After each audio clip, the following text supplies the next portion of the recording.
This is part 5 of 5, and we're talking about continued engagement when you're looking at building community around local history. What are some ways that we can keep giving people the opportunity to share their stories, share their content? How might this strengthen a project over time?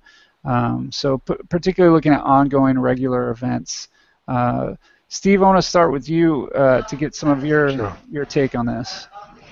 Sure, I think regular events is key. Certainly having a program of events in place, hopefully some in the same place, either weekly or monthly at times that people can get to them. And then perhaps selecting the theme and allowing that to develop as time goes on. You'll find very quickly in sessions that people respond really well to one theme, perhaps really badly to another, and perhaps suggest developments quite naturally as they go along. And I think as long as you're responsive to what people are saying in that room, you're able to keep building it. Some of the best, perhaps reminiscent sessions I've done in past workplaces, which didn't have the advantage that Historypin has of being able to pin content afterwards and people seeing it. Some of the best ones were done where it would be weekly, and between it, for example, you could go to an archive, source more material, bring that to the room, and let people respond to that as they go. So that's what I say: be responsive to what people say in that room and go and build upon it each time. Yeah, that's great. Have you found that there's an ideal length in which you start to get some traction, or like after a certain number of weeks, or can that I assume varies greatly with community, but what have you found is a good formula there? I think it does vary so much with community and with where you're hosting events. It's certainly worth having more than one event, even if the first event only has a couple of people there, and allowing people the chance to tell others about it and come back within it. Obviously, if week in and week out it isn't working, you may need to look at changing and what you do within that. But yeah, certainly I'd hope within a few weeks you'd start to see some of that traction, the same faces, the same people coming back. I think that's how you judge the success in that environment. And I'd say just ideally for a session, you can't, ask people to be there for too long. It's easy to stay there for 3 hours or so, just kind of talking over photographs. But ideally, no more than an hour, hour and a half is something you can ask of, people being there. So just knowing that the sessions can only be that long, that really helps to plan, and that really makes the importance of regular sessions. Kind of 1 hour to even 2 hours at most is a good length of time to get people settled and kind of talk about one specific topic, and having a theme really helps with that. Yeah, I think there are ways also that we can, when you have regular events, when you're kind of taking this over time, that there's an opportunity to really create some rewards for the engagement. Even if that's having somebody come back the next week and they're going to share some of their content. I think that we saw that particularly in the Reading project, where there were ongoing periods where the next week maybe somebody was going to be the focus for 10 minutes and share their story, and there's reward to that, I think, in terms of their being recognized by their peers or for other people as being a storyteller, or just sharing their particular experience.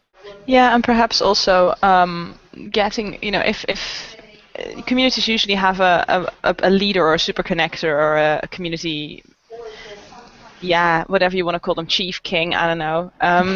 This person who knows everyone in the community, who is very active, who is probably the person that you've been talking to on a more regular basis, because they are the one who sets up stuff, who is maybe the secretary or the treasurer of a particular historical society that you work with, or someone who knows everyone. And if they are interested in taking over your role as a Historypin officer, or as a particular, coming in to the community, basically doing engagement, if they are very interested in taking that on, then that's the best outcome that you can have, I think, from a community engagement. Anything is being able to step out of it and it still continues to go on and by itself, which is, even though it morphs into different shapes, it doesn't matter. You've started something and people are running with it. And I think as John said, creating rewards for engagement, so it's a positive thing.